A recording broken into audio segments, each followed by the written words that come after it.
Okay mga bossing, magandang araw po sa atin lahat. Ito, panibagong video na naman po. Okay, so welcome back po ulit sa ating channel.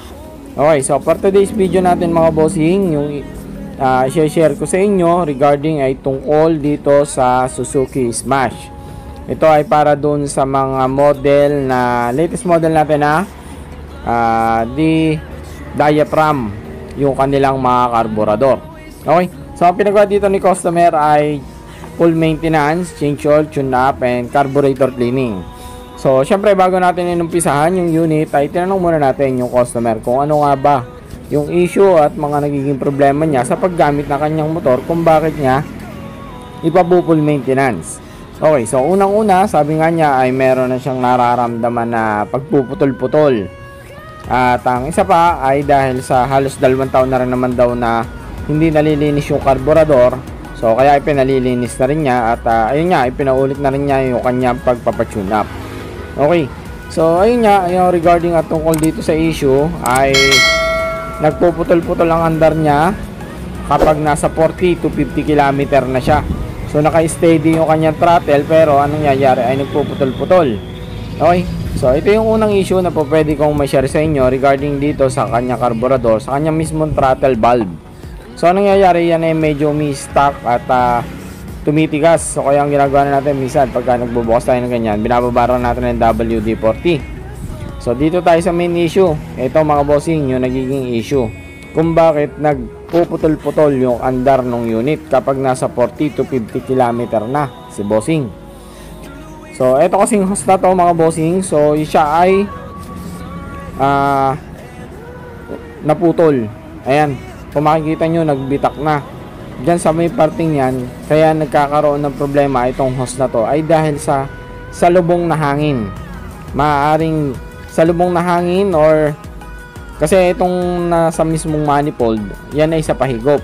Okay, na po pwede ring mangyari ay dito naman sa kabila, dito sa may parting ito ng kabilang hose natin, yan naman na ipabuga. Okay, so anong nangyayari, ang pumapasok dyan na hangin mga bossing, yan yung mga exhaust, mga excess gas natin na hindi nasusunog. Okay, kung kaya medyo matipid yung ating unit. So yun yung trabaho. Okay, anong nangyayari, pumapasok dyan, so halos mainit din yung hangin na pumapasok dyan, kung kaya nagkakaroon ng problema yung ating hose. So pag pumasok yung hangin, so sa liit ng butas ng ating mismong pinaglalagyan ng hose, so nako-compress yung init dyan sa may bandang dulo ng ating hose, kung kaya nagkakaroon ng problema. Umiinit, lumalambot, at ayun, hanggang sa tumagal ay nabibitak at nagkakaroon ng singaw. Okay, so isa pang nagiging issue nito, bira lang to pero minimal lang naman yun. So anong nangyayari, minsan nahuhugot yung hose dyan sa may pinaka fuel cock. Then ang trabaho kasi ng isang hose na yan ay para humigop at magbuga naman ng gasolina dito sa kabilang hose, sa pinaka main line ng ating fuel. Yan, magbubuga lang siya ng gas kapag humihigop na ito ng hangin. So ang ibig sabihin, kapag umandar yung unit, saka lang magbubuga ng gasolina yung pinaka mainline hose dahil dun sa ating pinaka fuel cock. Ngayon, kapag nangyari, nabutas siya ang hose na yan or nahugot, nagkaroon ng leak, so ang problema nun ay hindi siya nagsusupply ng gas. So mangilan na rin yung naging issue natin ng ganyan, na kaya pala hindi umaandar si unit ay dahil sa nahugot lang yung hose o nagkaroon ng bitak yung mismong hose. Kasi ibig sabihin, singaw po yung ating manifold.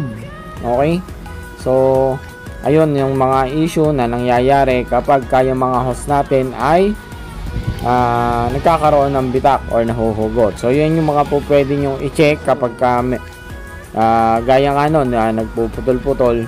So pwede nyo siyang i-check, mga motor na 2 to 3 years na yung tagal. Ayan, yun yung mga po pwede nyong i-check kapag nagkakaroon kayo ng issue ganun na nagpuputol-putol, o di kaya ay humahagok, o po pwedeng nagbabackfire. Ayun, so ang gagawin lang naman natin dyan mga bossing, syempre papalitan lang natin ng hose So ang hose na ginagamit natin dyan, yun yung mga dito sa shop ang ginagamit natin, hindi kami nagamit ng ordinary. Kasi yung ordinary, kapag tumagal, tumitigas o di kaya ay nababali.